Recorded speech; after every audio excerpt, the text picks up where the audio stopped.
अस्सलाम वालेकुम friends, welcome to कार्टेड shot. आज हमने करना है जी MGT 111 का लेसन नंबर 4। अच्छा जी, थोड़ा सा यहाँ पे फ्रीडम लेसन 4 लिखा हुआ है, सो इग्नोर दैट। ठीक है, इतना आपने क्रिटिकल नहीं होना इस मामले में। अच्छा जी, इसमें हमने पढ़नी है जी ह्यूमन रिलेशन स्कूल को। उसके जैसे कि हमने बात की थी, स्कूल ऑफ थॉट्स हैं। पब्लिक एडमिनिस्ट्रेशन में भी काफ़ी सारे स्कूल ऑफ थॉट्स हैं, जैसे साइकोलॉजी में, सोशियोलॉजी में अपने अपने बिलीव्स वाले लोग होते हैं।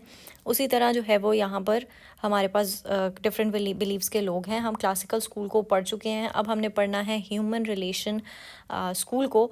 तो चलें जी, लेट्स गेट स्टार्टेड। इसमें हमने तीन बंदों को आज पढ़ना है, तीन मेजर कंट्रीब्यूशंस पढ़नी है। एल्टन मायो की, केस्टर आइबर्नेट की और हाइबर्ट सिमन की।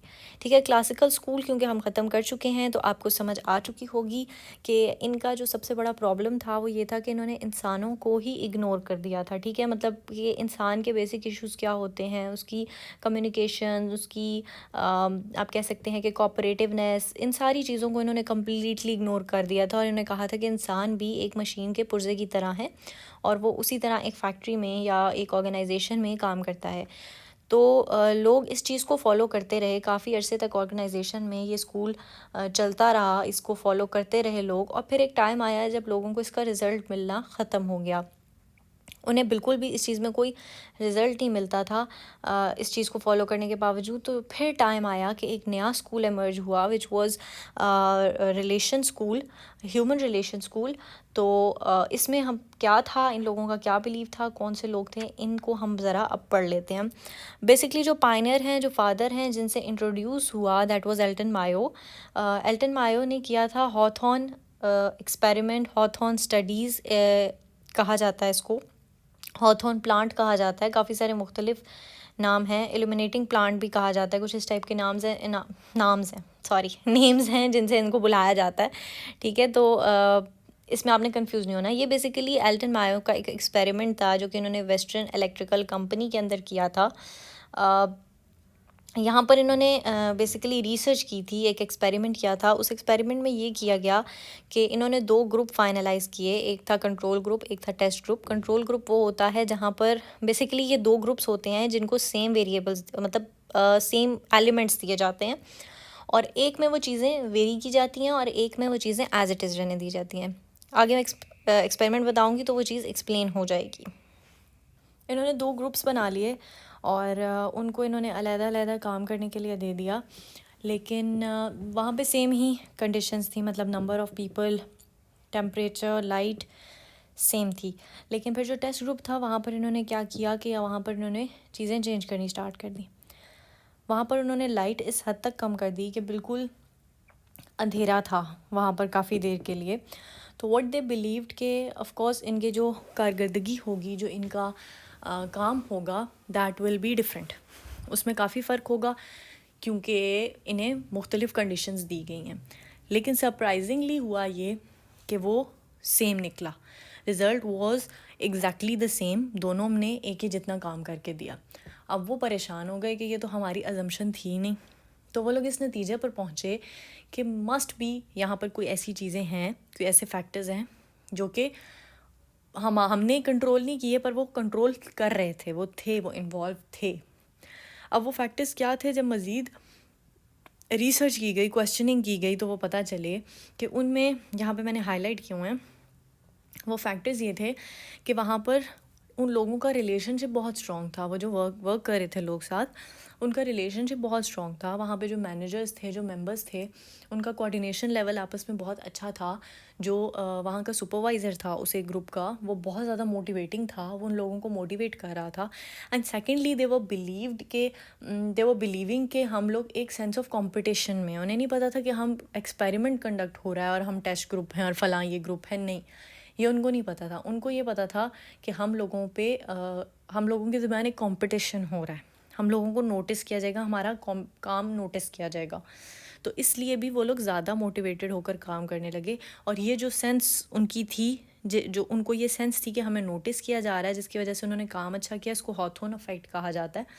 तो ये वो सारे फैक्टर्स थे जिनसे नतीजा ये निकला कि काम को अच्छा करने के लिए, बेहतर करने के लिए सिर्फ टूल्स या इंसान का काम में एक्सपर्ट होना ज़रूरी नहीं होता। इसमें human relationships, human motivation, encouragement, ये चीज़ें बहुत ज़्यादा बड़ा रोल प्ले करती हैं। केस्टर आइबर्नेट जो थे ये बेसिकली इसी ग्रुप से ताल्लुक़ रखने वाले हैं और इन्होंने एक किताब लिखी है फंक्शन ऑफ द एग्जेक्टिव। ठीक है, ये प्रेसिडेंट रह चुके हैं बेल टेलीफोन कंपनी के इन न्यू जर्सी यूएसए में। ठीक हो गया जी। ये वो बातें हैं जो आपको याद रखनी है थोड़ी सी। ठीक है जी। ये थे impress by the work of Mayo. ठीक है, इन्हें मायो का काम बहुत पसंद आया था। इन्होंने एनालाइज़ किया बेसिकली मैनेजर्स को और इन्होंने कहा कि मैनेजर्स का काम सिर्फ जो है वो एक चीज़ को असेस करने से ज़्यादा ये है कि वो एक कोऑपरेटिव रिलेशनशिप बिल्ड करें, एक दूसरे को मोटिवेट करें, तो that will be really helpful. इन्होंने जिन चीज़ों पर फोकस किया वो ये था कि जो क्लासिकल स्कूल में हमें साइंटिफिक मैनेजमेंट थ्योरी दी गई थी कि मतलब बिल्कुल हमें काम को अच्छा करने के लिए हमें साइंटिफिक वेज तलाश करनी चाहिए और बिल्कुल उन्हीं पे स्टिक करना चाहिए, that will give us best result. इन्होंने उसको गलत प्रूव किया। इन्होंने कहा नहीं जी, सोशल इम्प्लिकेशन होनी चाहिए ऑर्गेनाइजेशन में, ताकि इंसानों के जो ह्यूमन कंपोनेंट्स हैं, बेसिकली जो इंसान का एक रिलेशनशिप है वो बिल्ड होता है, उससे एक वर्किंग अच्छी कंडीशन बनती है। ठीक हो गया जी। वो कहते हैं कि जो हमारे पास मैनेजर है उसको हमेशा बूस्ट देना चाहिए लोगों की पर्सनालिटीज़ को, उनको इनकरेज करते रहना चाहिए, उनके साथ कोऑपरेट करते रहना चाहिए, ऐसा मैनेजर का रोल होगा। थर्ड जो इन्होंने बात की है उसको हम मज़ीद सब डिवाइड करके चलेंगे। इन्होंने ये कहा था कि जो हमारे अंडर लोग होते हैं, ठीक है, वो अल्टीमेट सोर्स ऑफ अथॉरिटी होती हैं, मतलब उन पर हम जो हायर अथॉरिटीज़ हैं वो अपनी सारी मर्ज़ी चला सकते हैं, लेकिन इनके अकॉर्डिंग इंसान के पास अपना राइट होना चाहिए कि ही आइदर वांट्स टू चूज़ और रिजेक्ट द ऑर्डर। सही हो गया जी। अब ये एक बड़ी कंट्रोवर्शियल बात इन्होंने कर दी जिस पर काफ़ी सवाल उठे, तो इसको क्लियर करने के लिए इन्होंने इसको मज़ीद डिवाइड किया है the zone of rejection, the zone of acceptance and the zone of indifference में। इसमें मज़ीद इन्होंने ये कहा है कि अगर एक मैनेजर अच्छा है, बहुत अच्छा है, तो जो अगर लोगों के दरमियान कोई थोड़े से इख्तलाफात या मुख्तलिफ राय रखना जिसको हम कह सकते हैं इंडिफरेंस जो है, that will convert into acceptance. वो लोग इतने मुतासिर होंगे कि वो एक्सेप्ट कर लेंगे जो भी ऑर्डर होगा। और अगर मैनेजर क्वालिटीज़ बुरी हैं तो जो उनका इंडिफरेंस है वो रिजेक्शन की तरफ चला जाएगा। तो that all depends upon the manager according to Barnett. इनका ये मानना था। Barnett believe that organisation could be improved by the adoption of, अगर आपको ऑर्गेनाइजेशन बेहतर करनी है, इन्होंने 3 तरीके बताए हैं। एक इन्होंने ये कहा है कि जो फंक्शनल यूनिट है, जो मेन काम करने वाला यूनिट है, उनके दरमियान आपस में कोऑपरेशन होनी चाहिए। कोऑपरेशन को उर्दू में कहेंगे एक सोचना पड़ेगा मुझे ठीक है, कोऑपरेशन होनी चाहिए मतलब एक दूसरे से मिलजुल कर काम करना जो होता है, वो एटीट्यूड, वो उनका रवैया होना चाहिए।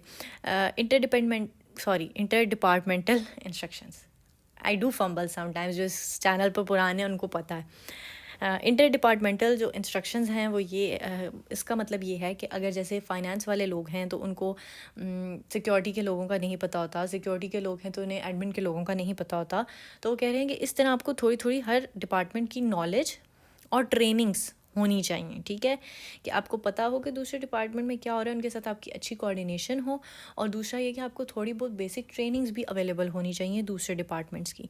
अच्छा, लास्ट पे हमारे पास आते हैं जी हर्बर्ट सिमन। हर्बर्ट सिमन जो थे वो बर्नेट के काम से बहुत ज़्यादा मुतासिर थे। इनका मानना यह है कि क्लासिकल स्कूल वालों ने ये बात इग्नोर कर दिया कि इंसान की सोच एक कंप्यूटर नहीं है, वो लिमिटेड है, उसकी नॉलेज, उसकी प्रॉब्लम सॉल्विंग कैपेबिलिटीज़ जो है ना वो बिल्कुल लिमिटेड हैं। वो ऐसा नहीं है कि वो कुछ भी कर सकता है। ठीक है, major contribution of Simon was to understand decision making. इन्होंने डिसीजन मेकिंग ऑर्गेनाइजेशन के अंदर इस पर बहुत काम किया है, और आर्टिफिशियल इंटेलिजेंस पे, जिसकी वजह से इन्हें नोबेल प्राइज़ मिला हुआ है। तो अगर आपसे पूछा जाए कि किसको नोबेल प्राइज़ मिला हुआ है इन लोगों में से, तो वो हर्बर्ट सिमन को मिला हुआ है। अच्छा जी, हर्बर्ट सिमन ने हमें कुछ बातें कही हैं जो कि इतनी डिफरेंट नहीं है। बेसिकली ये लोग बातें नॉर्मली करते रहे हैं, पर जिस वक्तों में इन्होंने की हैं वो बातें बहुत नई थी। उन चीज़ों को पॉइंट आउट करना एक बहुत बड़ी बात थी। बारी बारी देख लेते हैं। It provides the environments and structure that mould and develop personal qualities and habits. वो कहते हैं कि ऑर्गेनाइजेशन बेसिकली एक ऐसी इन्वायरमेंट प्रोवाइड करती हैं लोगों को कि वहाँ पर काम करने वाले लोगों की क्वालिटीज़ और हैबिट्स वहाँ के माहौल के मुताबिक बदल जाती हैं. Provides those in responsible position with the means for exercising authorities and influence over others. जो कैपेबल लोग होते हैं उनको ऐसी पोजीशन में रखा जाता है जहाँ पर वो अपनी अथॉरिटी का इस्तेमाल कर सकते हैं दूसरे लोगों पर. Structures communication determines the environment of information in which decisions are taking. जो कम्युनिकेशन जो ऑर्गेनाइजेशन का बेसिकली स्ट्रक्चर होता है उसके मुताबिक ही कम्युनिकेशन होता है वहाँ पर, उसके मुताबिक ही वहाँ का इन्वायरमेंट होता है और उसके हिसाब से ही वहाँ पर डिसीजन मेकिंग की जाती है. ठीक है, इसलिए ये हर ऑर्गेनाइजेशन में हम कहेंगे कि डिफ़र करता है. He has classified the administrative behaviour as follow. जो एडमिनिस्ट्रेटिव बिहेवियर है, जो वहाँ के एडमिनिस्ट्रेटिव बेसिकली जो एडमिन का ताल्लुक़ होता है, जो सारे मामलात को शक्ल देते हैं, जो प्लान देते हैं, उनका क्या बिहेवियर है वो बताया गया है. The study of bureaucracy, max weber को आप पढ़ चुके हैं, ब्यूरोक्रेसी को आप अच्छी तरह समझ चुके हैं. ब्यूरोक्रेसी में बेसिकली ये बात की जाती है हायरार्की ऑफ अथॉरिटी की. तो वो बेसिकली जिस तरह भी आपकी ऑर्गेनाइजेशन होगी उसी तरह आपकी ब्यूरोक्रेसी होगी, उसी तरह आपकी अथॉरिटी होगी, डिज़ाइन दी जाएगी और उसी के मुताबिक आपके बाकी ब्यूरोक्रेसी के पॉइंट्स जो है वो कवर अप किए जाएंगे. Human relations penetrating to motivation and increasing job satisfaction. जो ह्यूमन रिलेशनशिप्स हैं, जो आपके एम्प्लॉयज़ के साथ आपके रिलेशनशिप्स हैं, वो क्या करते हैं, वो आपके परफॉर्मेंस को बेहतर से बेहतर बनाते हैं. Decision making studies emphasizing cognitive processes and the rational components of administrative behavior.